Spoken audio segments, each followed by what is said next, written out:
Hello friends, तो हम इस वीडियो में बात करने वाले हैं एक ऐसे क्रिप्टो क्वाइन के बारे में जिसे खुद इलॉन मस्क ने बनाया है। बट आपके इन्फॉर्मेशन के लिए बता दें कि ये डॉज क्वाइन नहीं बल्कि कोई और क्वाइन है और शायद इसका नाम आपने सुना भी नहीं होगा। और दोस्तों, इस क्वाइन में सिर्फ 2000 रुपए के इन्वेस्टमेंट को 2 करोड़ रुपए बनाने का पोटेंशियल है। क्योंकि दोस्तों, जो क्वाइन खुद इलॉन मस्क का हो उसमें कितना ज्यादा दमखम और पोटेंशियल होगा वो आप अंदाजा ही लगा सकते हो। और इलॉन मस्क ने अब तो ट्विटर भी खरीद लिया है, तो जब इलॉन मस्क इस क्वाइन के बारे में एक भी ट्वीट करेंगे तब एकदम धड़ल्ले से इसका प्राइस ऊपर की ओर जाएगा। तो वो क्वाइन कौन सा है, उसके फंडामेंटल्स, मार्केट डायनेमिक्स, इस क्वाइन की करंट मार्केट प्राइस क्या है एंड ये क्वाइन ऑल क्रिप्टो करेंसीज की लिस्ट में कहां पे रैंक करती है, ये सभी चीजें जानने के लिए प्लीज वीडियो को एंड तक जरूर से देखना। तो चलिए शुरू करते हैं।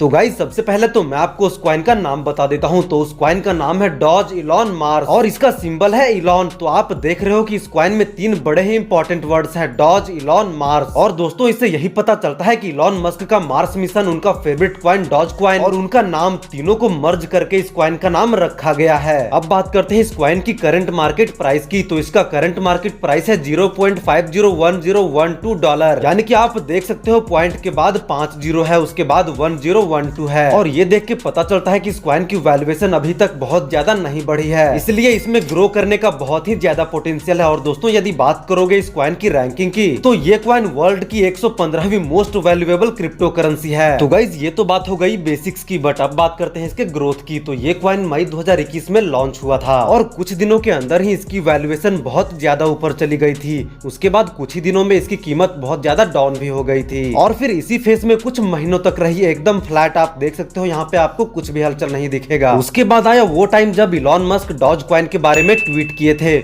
उस टाइम जितने भी क्रिप्टो करेंसीज थे, चाहे वो शिबा इनू हो या फिर चाहे जो भी क्वाइन हो, ऑलमोस्ट सबके वैल्यूएशन ऊपर की ओर उठने लगे थे। और उसी टाइम पे इस क्वाइन का वैल्यूएशन भी एक बार फिर से ऊपर की ओर उठना शुरू हो गया था। और उसके बाद फिर से कुछ महीनों के बाद क्रिप्टो मार्केट धीरे धीरे डाउन होना शुरू हो गया था और इस क्वाइन का वैल्यूएशन भी डाउन होने लगा था। लेकिन अच्छी बात यह है कि ये क्वाइन फिर से ऊपर की ओर उठ रहा है। और दोस्तों, अब तो इलॉन मस्क ने तो ट्विटर को भी खरीद लिया है। तो जब भी वो उनके मार्स मिशन को लेकर कुछ भी ट्वीट करेंगे तब भी ये क्वाइन प्रमोट होगा, या फिर जब भी वो अपने फेवरेट क्वाइन डॉज क्वाइन को लेकर कोई ट्वीट करेंगे तब भी ये क्वाइन प्रमोट होगा और इसकी वैल्यूएशन भी बढ़ेगी। और दोस्तों, एक समय जब इलॉन मस्क किसी भी क्वाइन की प्राइस को लेकर ट्वीट करते थे तो उन पर कई तरह के सवाल उठाए जाते थे, बट अब तो ट्विटर ही उनका है, अब वो जो चाहे वो ट्वीट कर सकते हैं। तो दोस्तों, अब बात करते हैं कुछ और इम्पोर्टेंट चीजों के बारे में। तो यदि आप इसके ऑफिशियल वेबसाइट पे जाओगे तो आपको कुछ इस तरह का इंटरफेस देखने को मिलेगा। उसके बाद यदि नीचे जाओगे तो यहाँ पे लिखा हुआ है, I am Doge Elon Mars, join me and together we will reach the stars. और इसे कई बार ट्वीट भी किया गया है। और दोस्तों, इस क्वाइन का टोटल मार्केट कैप है $568 मिलियन का और इसकी रैंकिंग तो मैंने आपको पहले ही बता दिया था। तो ये तो बात हो गई इस क्वाइन के बारे में कुछ इंपॉर्टेंट चीजें, बट अब बात करते हैं कि आपको इसमें कितना इन्वेस्ट करना चाहिए। तो दोस्तों, यह एक तरह का मीम टोकन है और इस तरह का क्वाइन आपको 100 गुना या 1000 गुना भी रिटर्न दे सकता है, बट आपके पैसे को लॉस भी कर सकता है। इसलिए इस तरह के क्वाइन में ज्यादा लालची ना करते हुए 400-500 से लेकर 1000 रुपए तक इन्वेस्ट करो, या फिर आपकी फाइनेंशियल कंडीशन जैसी है उस हिसाब से ही जितना पैसा आप खो दोगे तो भी आपको कोई फर्क ना पड़े उतना ही इन्वेस्ट करना। तो आज के लिए बस इतना ही और उम्मीद करते हैं कि आपको आज का ये इन्फॉर्मेशन अच्छा लगा होगा। और यदि अच्छा लगा तो एक लाइक जरूर से कर देना एंड और भी ज्यादा नॉलेजेबल वीडियोस के लिए हमारे चैनल को भी सब्सक्राइब जरूर से कर लेना। तो मिलते हैं एक और नए वीडियो के साथ, तब तक के लिए गुड बाय, जय हिंद।